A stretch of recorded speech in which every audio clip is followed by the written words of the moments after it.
একটা ভয়ঙ্কর হাদিস শোনাই। আমরা যারা নামাজ পড়ি, রোজা রাখি, যাকাত দিই, বিশেষত আমরা যারা তাহাজ্জুদের নামাজ পড়ি, তাদের জন্য এই হাদিসটা বেশি ভয়ঙ্কর। হাদিসটি সহিহ ইবনে মাজার 3442তম হাদিস। হাদিসটি বর্ণনা করেছেন হজরতে সাওবান রাদিয়াল্লাহু তাআলা আনহু।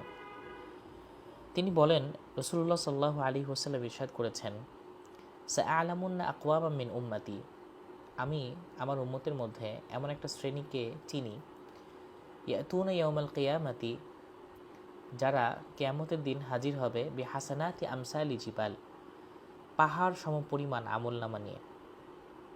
অর্থাৎ তারা কিয়ামতের দিন অনেক আমলনামা নিয়ে আল্লাহ তাআলার সামনে উপস্থিত হবে আর নিজেরা আনন্দিত থাকবে। তারা জান্নাত নিয়ে কল্পনা করতে থাকবে, ভাবতে থাকবে তারা জান্নাতে প্রবেশ করবে, তারা সন্তুষ্ট থাকবে। কিন্তু ফায়াজআলুহাল্লাহু আযজা ওয়া জাল্লা হাবাআম মানসুরা, আল্লাহ তাআলা তাদের ওই আমলনামাগুলোকে ধূলিসাৎ করে দেবেন। তাদের আমলনামাগুলো ধূলিকণার মতো উঠতে থাকবে। এই কথাটা শুনে সাওবান রাদিয়াল্লাহু তাআলা আনহু ভয় পেয়ে গেলেন। তিনি সাথে সাথে বললেন, ইয়া রাসূলুল্লাহ সিফলানা সিফহুম লানা, আমাদেরকে বলে দিন কারা ওই সমস্ত লোক, আমাদেরকে বলে দিন কি ওই সমস্ত কাজ যেগুলোর কারণে আল্লাহ তাআলা আমাদের এই সমস্ত আমলনামাগুলোকে ধ্বংস করে দিবেন, ধূলিসাৎ করে দিবেন, ধূলিকণার মতো উঠতে থাকবে, যেগুলো আমাদের কোনো কাজে আসবে না। তখন রাসূলুল্লাহ সাল্লাল্লাহু আলাইহি ওয়াসাল্লাম বললেন, ইন্নাহুম ইখওয়ানুকুম, ওরা তো তোমাদেরই ভাই, তাদের চামড়া আর তোমাদের চামড়া সেম হবে। তোমরা যেভাবে রাত কাটাও নামাজের মধ্য দিয়ে, তাহাজ্জুদের মধ্য দিয়ে, তারাও তোমাদের মতোই তাহাজ্জুদে রাত কাটায়, নামাজ, রোজা, হজ, যাকাতের মধ্য দিয়ে কাটায়। কিন্তু তোমাদের আর তাদের মধ্যে পার্থক্যটা হবে এই জায়গায়, ইদা খালাউ, যখন তারা খালোয়াত তথা একাকিত্ব অবলম্বন করবে, যখন তারা একা হয়ে যাবে কিছু মুহূর্তের জন্য বা লম্বা মুহূর্তের জন্য, লম্বা সময়ের জন্য, ইনতাহাকু বিমাহারিমিল্লাহ, তখন তারা আল্লাহর যে সীমানা, এই সীমানাটাকে তারা অতিক্রম করে ফেলবে। আমরা এখন তথ্য প্রযুক্তির কল্যাণে জানতে পারি যে আমাদের ছেলেপেলেরা একাকিত্বকে কাজে লাগিয়ে আজকাল কি করছে। আমাদের একাকিত্বের সময়টা খুব খারাপ। আমরা যেই হই না কেন, যে পর্যায়ে হই না কেন, আমাদের প্রায় সবারই একাকিত্বের সময়টা খুব একটা ভালো না।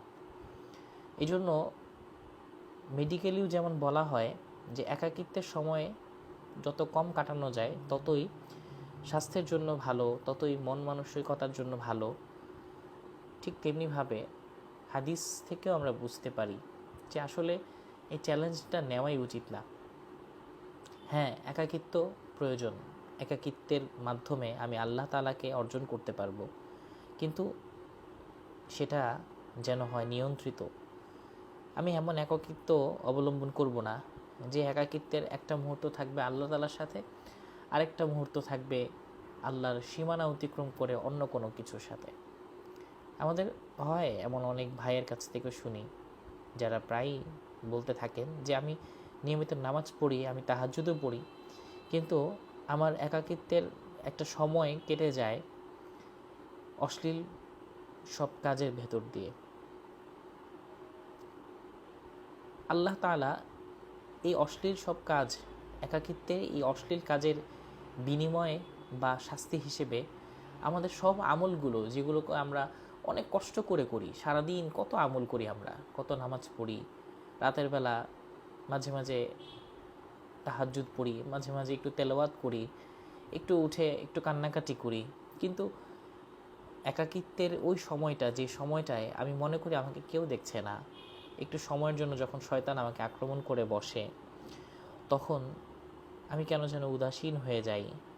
তখন ওই সময়টাকে আমি শয়তানের কাছে বিলিয়ে দিই।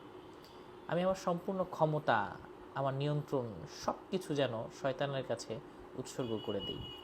ফলে শয়তান সম্পূর্ণভাবে আমাকে নিয়ন্ত্রণে নিয়ে নেয় এবং আমার দ্বারা ওই সমস্ত কাজ করিয়ে নেয় যে সমস্ত কাজে আল্লাহর আরশ কেঁপে ওঠে, যে সমস্ত কাজে আল্লাহর ক্রোধ ফেটে যায়, আল্লাহর রাগ হয়, যে সমস্ত কাজ আল্লাহ তাআলা একদমই পছন্দ করেন না, যে সমস্ত কাজের বিনিময়ে আল্লাহ তাআলা যন্ত্রণাদায়ক শাস্তির ওয়াদা করেছেন।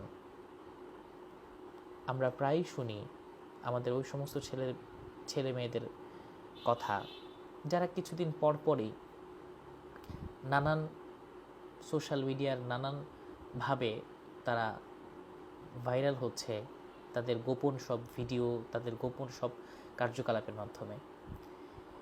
মানুষের এত এত অপরাধের মধ্যে বেশিরভাগ অপরাধগুলোই মানুষের গোপনে করা ওই সমস্ত কাজ, যে সমস্ত কাজ প্রকাশ্যে এলে মানুষ লজ্জায় পড়ে যায়। মানুষ ওই সমস্ত কাজগুলোকে গোপনে করে করে মানুষের সামনে ভালো থাকে, কিন্তু নিজেকে নিজে কুড়ে খায়, নিজেকে নিজে সে ধ্বংসের শেষ মুহূর্তে ফেলে দেয়।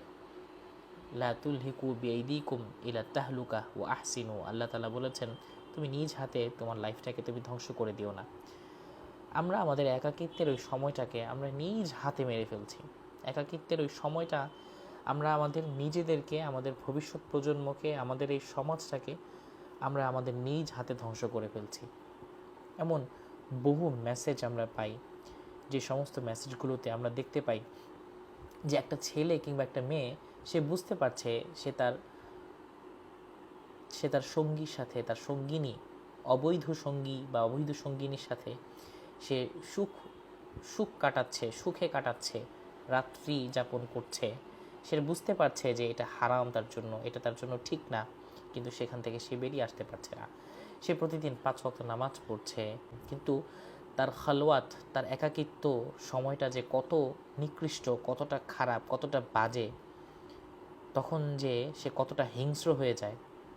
তার পরিবারের ওই সমস্ত মা বোনও, যে সমস্ত মা বোন তাকে সাধু মনে করে, যে সমস্ত মা বোন তাকে মনে করে যে যে সমস্ত বোন মনে করে যে তার ভাই একটা মেয়ের দিকে ফিরেও তাকায় না, যে সমস্ত মা মনে করে যে তার ছেলে, তার সন্তান অন্য কোনো মেয়ের কোনো কুৎসা রটানো তো দূরে থাক, তাকে টিজিং করা তো দূরে থাক, তার দিকে ফিরেও তাকায় না, অথচ সেই মানুষটাই একটা সময় সে তার একাকিত্বের এই পুরো সময়টাকে সে অশ্লীলতার মধ্য দিয়ে এমনভাবে কাটায়, সে রাতের বেলার হিংস্রতা একটা সময় রাতে আর থাকে না, এই হিংস্রতা একটা সময় দিনের বেলায় রূপ নেয়।